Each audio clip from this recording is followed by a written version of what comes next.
Hi everyone, it's Renee with Delaney Jane Cards. Welcome back to my channel. Today I have a design team video for the Not Too Shabby Shop. Jamie has a rewards program over there, and she also offers a coupon code N2S10 and you can get 10% off your order.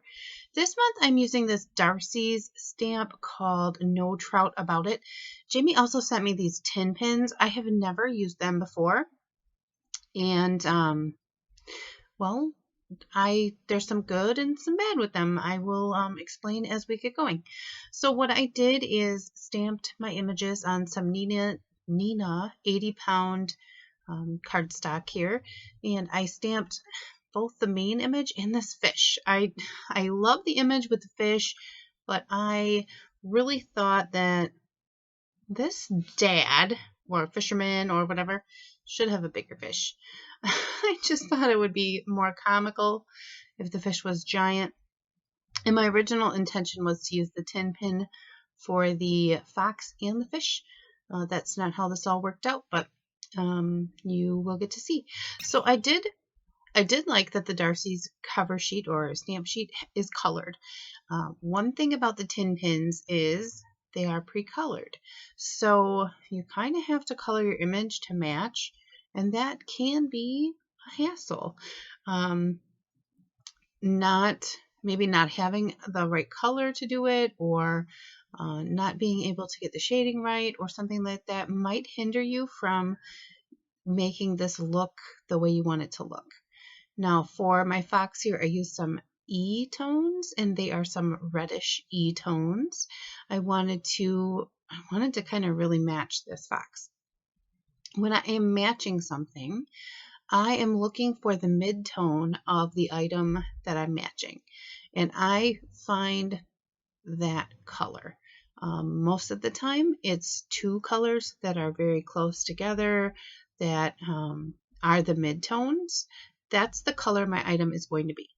Then I find a lighter tone and a darker tone to add the highlight and the shadow. When you're coloring, you're picking that middle color out. The shadows and the highlights, those are going to be the least amount of color in your image. And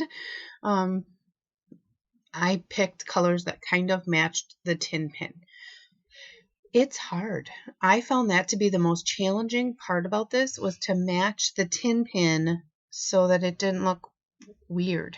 And you'll see when I color the fish, I didn't even get close, which is one of the reasons that you will not see the tin pin attached to the fish.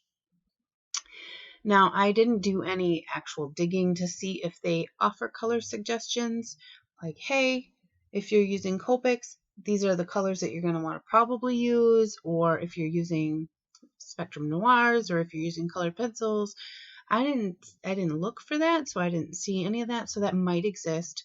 Maybe Pinterest has some solutions for that too, which I did not research. I just colored. So I did pull some YG colors for the hat. I will have everything listed here. You've probably seen it all flash across the screen. And I tried to keep the colors as true to those tin pins and that clear image sheet as possible, because like I said, I really wanted to use these tin pins, which are basically like a little stick pin badge kind of thing that you would normally have the little pin on the back. It's just missing that, so it's just the puffy part of the pin. They are kind of thick, thicker than I thought they were going to be. They are thicker than they're for sure thicker than Scotch foam tape, and they might even be thicker than 2 layers of Scotch foam tape, which is something that I normally don't use. I don't use things that are thick or bulky, but it was cool. I did like how it looked. So it was neat that Jamie included these in my design team package this month. I thought it was kind of fun to try something new. But like I said, the things that I think that might hinder somebody, or they might need to do a little more research on, is the color combination to get the colors to match, and the thickness. I mean, they're they don't have any sharp, like hard edges on them, so I do think that they would machine well through the postal service. You might have to add some additional postage based on the thickness, but those were the two drawbacks that I could see. I also thought that the gluey thing that was on the card, I thought that would adhere them to my card. That's not what it's there for. That's there to hold them to that piece of marketing material, and then you adhere them yourself. It says right on there. I just didn't read it at first. But here I'm coloring the fish. I do something called glazing when I color this fish. I colored him up with kind of the same green tones that I used for the hat, but that's not the color the fish is. So I did end up adding some different tones to him to try to make him more like the tin pin color, and I didn't get there. So in the end, I didn't add any tin pin to him. You'll see me try though. I did. I gave it a good solid college try, but I did not do it. So here I'm just finishing up, adding some more shading, and I did give him some blush because you know trout should blush a little. And I thought, I mean, he's cute, right? And then here, I'm kind of off screen, but you can see where I'm adding that more yellowy color, and then I did just kind of blend it in. He does match. See how brown they are on the card? I should have used some like E40 and then added some really light green to it, maybe some brownish green. I don't know. I went much more green, bright green, and it doesn't match, not even close. So I trimmed out the fish, fussy cut him, and did use a dye for the fox. I just thought that he was cool, that he was like, I don't know, cool. So I used a post-it note here and I masked him off because I am lazy and didn't cut a mask. And then use this MFT waves. I don't even know the name of it. I will look it up and put it on the screen for you. It's just a wave stencil, and I used that and then kind of blended the stencil, the waves out a little bit, and then added a little bit of blue sky around the outside. Did go around the edges of my fish with my Tombow marker to make sure that there is no white peeking out.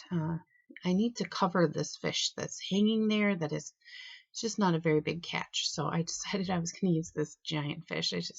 I thought it was funny. You tell me, was it funny? Because he's like, look what I caught. It's this amazing fish. There are some Happy Father's Day tin pins on there, and I almost made this a Father's Day card.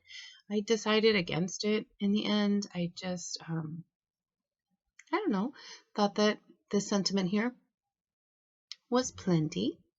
And I stamped that in Versamark ink right on the wood board that the little fox is holding, and then heat embossed that with white embossing powder. And I do really like how that popped right off. So this is a super old paper pad.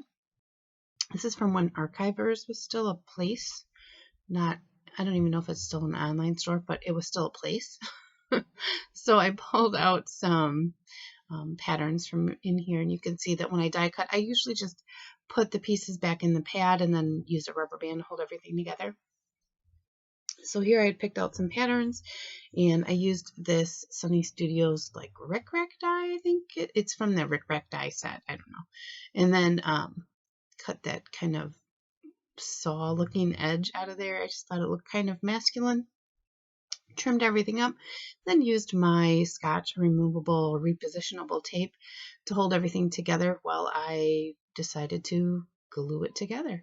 So here I turned it over so I could use the measurements on my mat, and then I used that tape and I could lift each piece up and like glue underneath it so I didn't have to line everything up again. So it worked out well for me. And then I was going to do this vertical and decided that, well, horizontal was better for the image. Everything fit on there nicer.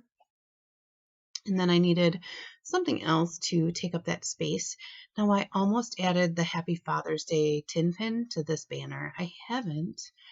You tell me, do you think in the end, do you think I should go back and add something to the banner, or do you think the banner balances out the card enough? So I adhered the big fish over the little fish and then added all of this to my card. Everything is still nice and flat. And then here I thought I would stick down this tin pin, but yeah, see, and when I turned it over, it fell off. It didn't work. I realized that I had to actually adhere it myself. And see, the fish is not the right color for that. But the fox is pretty close, so I did adhere that one down. Like I said, that was really the thing that I would be more careful with, I guess, if I was using these again. And I do have several more, so I will end up using them up over time. I stamped the inside with the fish, and I just picked up some green ink from Lawn Fawn from my one drawer of colored inks and stamped that on the inside. Figured if somebody was writing a message, they could write right over that fish and nobody would know. So it is a Father's Day card, I guess, but it isn't. It doesn't say Happy Father's Day on it. Tell me, should I have put that tin pin on there that says Happy Father's Day? Otherwise, it says there's no Trout about it. You're a great dad or something along those lines. Yeah, you're a great dad. I thought that was good enough. It would work for Father's Day card, but it could also work for anything else. Anyway, N2S10 will get you 10% off over at Jamie's shop. I will have the link below to the items and the shop. And I appreciate you. Thank you for stopping by. And as I always say, give cards generously. Bye.